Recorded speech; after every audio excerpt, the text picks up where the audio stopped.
Ryan Dalman creates art through ceramics and pottery. It was what he wanted to do when he began attending Northern Michigan University in 1995.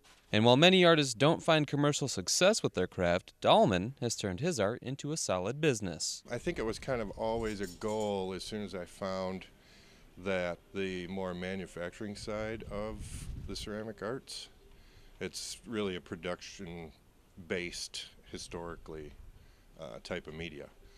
So, you know, you hear stories about the guy who loads up a barge from Minnesota, floats down the Mississippi. Once the barge is empty, he gets to sell it and buy a horse and drive home. The ceramics are fired and finished here, but the process for what each piece will soon become begins here.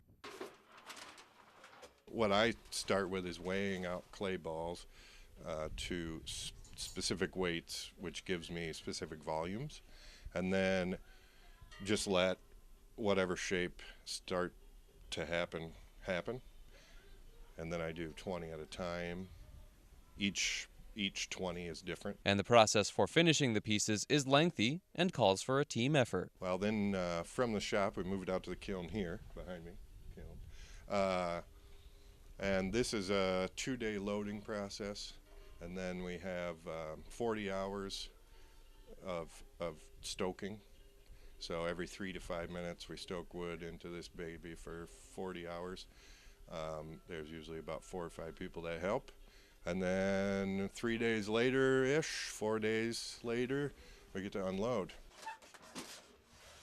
His creations can be seen and used in 2 Michigan breweries, a couple of coffee houses, and a few other places.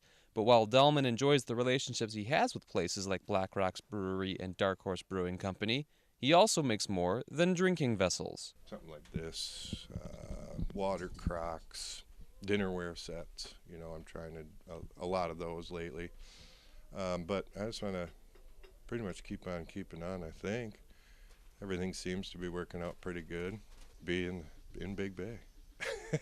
In Big Bay, Kevin Terpstra, ABC 10 and CW5 News.